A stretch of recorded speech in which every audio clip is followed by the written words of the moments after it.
ദിവ്യാത്മാക്കൾക്കെല്ലാം വിനീതമായ നമസ്കാരം. മാതാ പിതാ ഗുരു ദൈവം എന്നാണ് നമ്മുടെ പൂർവികന്മാർ പറഞ്ഞിരിക്കുന്നത്. മാതാ നമുക്ക് ശരീരം തന്ന് വളരെ ക്ലേശങ്ങൾ സഹിച്ച് പാലൂട്ടി വളർത്തി നമ്മെ അപകടത്തിൽ നിന്നെല്ലാം രക്ഷപ്പെടുത്തി ജീവിക്കാനുള്ള സ്വയം ശക്തി തരുന്നത് വരെ ശുശ്രൂഷകൾ പിന്തുടർന്ന ത്യാഗിനിയായിരിക്കുന്ന മാതാവ്. ആ മാതാവാണ് അച്ഛനെ കാണിച്ചു തരുന്നത്. അച്ഛനാണ് ഗുരുവിലെ എത്തിച്ചു തരുന്നത്. ഗുരുവാണ് ദൈവത്തെ കാട്ടിത്തരുന്നത്. അപ്പോൾ അത്യധികമായ ദൈവത്തിലേക്ക് നമ്മെ എത്തിക്കുന്നു അമ്മയും അച്ഛനും ഗുരുവും. അതിലപ്പുറം മറ്റൊന്നും നമുക്ക് ലഭിക്കാനില്ല. അതുകൊണ്ട് നാം എന്ത് ചെയ്യണം എന്നാ പറയുന്നത്? അച്ഛനും അമ്മയും ഭാര്യയും മക്കളും താൽക്കാലികം തന്നെ എന്ന് നാം ചിന്തിക്കണം. അച്ഛനും അമ്മയും ഭാര്യയും മക്കളും താൽക്കാലികം തന്നെ എന്നു നനയ്ക്കണം. കാണുന്നതൊക്കെയും മേഘങ്ങൾ പോലെയാണെന്നു നാം എപ്പോഴും ഓർത്തിടണം. ഈ കാണപ്പെടുന്നതെല്ലാം തന്നെ ആകാശത്തിൽ കാണുന്ന മേഘം പോലെ താൽക്കാലികമാണ് എന്ന ബോധം എപ്പോഴും നമുക്ക് ഉണ്ടാവണം. ഇവിടെ സ്ഥായിയായി സ്ഥിരമായി അനശ്വരമായി ഒന്നും തന്നെ ഇല്ല. ഉണ്ടായതെല്ലാം മാറ്റത്തിന് വിധേയമാണ്. അത് ഇല്ലാതെയാകുന്നതുമാണ്. എന്നാൽ ഉള്ളതായ വസ്തു മാറുന്നില്ല. അത് ഉണ്ടാവുകയോ ഇല്ലാതാവുകയോ ചെയ്യുന്നില്ല. അതെന്നും ഉണ്മയായി തന്നെ വർത്തിക്കുന്നു. നമുക്ക് ഇത്രയും സംരക്ഷണം തന്ന അച്ഛനും അമ്മയെയും നാം എപ്രകാരം കാണണം അതുകൂടി നമുക്ക് പറഞ്ഞു തരുന്നു. അതിൽ നാം ബന്ധിതർ ആവരുത്. അച്ഛനും അമ്മയും ഭാര്യയും മക്കളും താൽക്കാലികം തന്നെ എന്നോ നനയ്ക്കണം.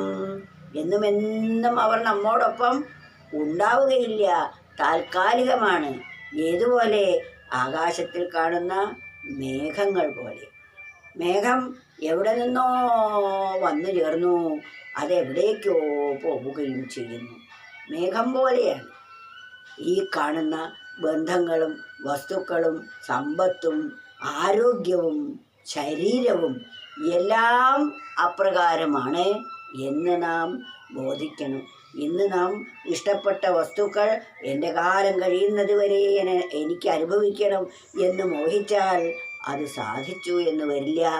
അപ്പോൾ മോഹമുണ്ടായാൽ പിന്നെ അത് സാധിക്കാതെ വന്നാൽ നിരാശയും ദുഃഖവുമായിരിക്കും ഫലം. അതിനാൽ ഇവയെല്ലാം നാശത്തിന് വിധേയമാണ് എന്ന ബോധത്തിൽ വേണം നാം ഓരോന്നിനെയും കാണാൻ. മക്കളെ നാം സ്വന്തമായി കാണുന്നു. പക്ഷേ അത് ഈശ്വരൻ തൽക്കാലത്തേക്ക് സൂക്ഷിക്കാൻ തന്ന ഒരു സ്വത്താണെന്ന് മാത്രമേ ബോധിക്കാവൂ. എപ്പോഴാണോ ഉടമസ്ഥൻ വന്ന് ചോദിക്കുന്നത് അപ്പോൾ നാം തിരിച്ചു കൊടുക്കേണ്ടി വരും എന്ന ബോധത്തിൽ വേണം ആ കുഞ്ഞിനെ വളർത്താൻ. എന്നാൽ അതിൻ്റെ വേർപാടിൽ നമുക്ക് ഒരിക്കലും ദുഃഖം അനുഭവമാവുകയില്ല. ഇവിടെ ദുഃഖിച്ചും നിരാശയോടുകൂടി കഴിയാനല്ല. അതിനൊന്നും നമുക്ക് സമയമില്ല. അല്പമായ കാലം മാത്രമേ ഉള്ളൂ. ആ സമയം മുഴുവൻ നമ്മുടെ മനസ്സിനെ നാം ആത്മോന്മുഖമായി തിരിച്ചുവിടാൻ പര്യാപ്തമാകുന്ന വിധത്തിൽ വേണം ജീവിക്കാൻ. അതിനെ ജീവിതം എന്ന് പറയാൻ പറ്റുകയുള്ളൂ. അങ്ങനെ ഇവിടെ ഓരോ നിമിഷവും നാം ജീവിക്കലാവണം, മരിക്കലല്ല. ജീവിതത്തെ വേണ്ടതുപോലെ നാം ഉപയോഗിച്ചില്ലെങ്കിൽ നാം മരിച്ചുകൊണ്ടിരിക്കുകയാണ്. പക്ഷേ നാം മരിച്ചുകൊണ്ടല്ല ഇരിക്കേണ്ടത്, നാം ജീവിച്ചുകൊണ്ടേ ഇരിക്കണം. ഓരോ സെക്കൻഡും നാം ഉപകാരപ്രദമായ നമ്മുടെ ജീവനെ ഈശ്വരോന്മുഖമായി തിരിച്ച് ഈശ്വരനായിത്തീരുന്നത് വരെയുള്ള ആ പരിശ്രമമാണ് ജീവിതം എന്ന് പറയുന്നത്. അത് നാം ജീവിച്ചുകൊണ്ടേ ഇരിക്കണം. അത് നാം അപ്രകാരം നമ്മൾ ജീവിക്കുന്നില്ലെങ്കിൽ നമ്മൾ മരിക്കുകയാണ് ചെയ്യുന്നത്. നാം മരിച്ചുകൊണ്ടേ ഇരിക്കുകയാണ്. ആ മരണത്തിന് വിധേയമാകാതെ നാം അമർത്യാവസ്ഥയിലേക്കാണ് നീങ്ങേണ്ടത്. അസതോമാ സദ്ഗമയ. അസത്തായിരിക്കുന്ന ഈ കാണുന്ന ലോകവസ്തുക്കളിലേക്കല്ല നമ്മുടെ ശ്രദ്ധ പോകേണ്ടത്. ഇതിനെല്ലാം ആധാരമായിരിക്കുന്ന സത്തിലേക്ക് നമ്മുടെ മനസ്സിനെ തിരിച്ചുവിടൂ. അതാണ് അസതോമാ സദ്ഗമയ. തമസോമാ ജ്യോതിർഗമയ. തമസിലേക്കല്ല നാം ആണ്ടുപോകേണ്ടത്, അറിവിലേക്കാണ്. തമസാകുന്ന അജ്ഞാനത്തിൽ നിന്നും ജ്യോതിസാകുന്ന ആ അറിവിലേക്കുമാണ് നാം നീങ്ങേണ്ടത്. എന്നാൽ മൃത്യോർമാ അമൃതംഗമയ. മരണത്തിൽ നിന്നും നമ്മൾ അമർത്യാവസ്ഥയിലേക്ക് നീങ്ങുന്നതാണ്. അതിന് നാം മൃതരാവാൻ കാരണമെന്താണ്? അസത്തിൽ ആണ്ടുപോകുന്നത് കൊണ്ടാണ്. അസത്തിൽ ആണ്ടുപോയാൽ നാം തമസാകുന്ന ഗർത്തത്തിൽ വീഴും. തമസാകുന്ന ഗർത്തത്തിൽ വീണ് കഴിഞ്ഞാൽ മരണം സുനിശ്ചിതമാണ്. അതുകൊണ്ട് നാം സത്തിലേക്കാണ് നീങ്ങേണ്ടത്. സത്തായിരിക്കുന്ന പരമാത്മാവിലേക്ക് നമ്മുടെ മനസ്സിനെ തിരിച്ചുവിട്ടാൽ നമുക്കറിവാകുന്ന ജ്യോതിസിൽ നാം വിളങ്ങും. ആ ജ്യോതിസിലെത്തിയാൽ നമുക്ക് ബോധ്യമാകും നാം മരിക്കാത്തവരാണ് എന്ന്. അപ്പോഴാണ് നാം അമർത്യാവസ്ഥയെ പ്രാപിക്കുന്നത്.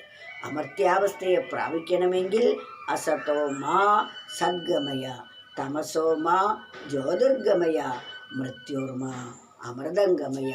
ഇതാണ് നമ്മുടെ ജീവിതത്തിൻ്റെ പരമമായ ലക്ഷ്യം. ആ ലക്ഷ്യപ്രാപ്തിക്ക് വേണ്ടിയായിരിക്കണം നമ്മുടെ ഓരോ സെക്കൻഡും നമ്മൾ വിനിയോഗിക്കാൻ.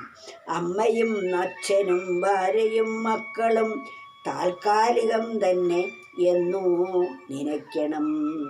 കാണുന്നതൊക്കെയും മേഘങ്ങൾ പോലെയാ നിന്നു നാം എപ്പോഴും ഓർത്തിടേണം.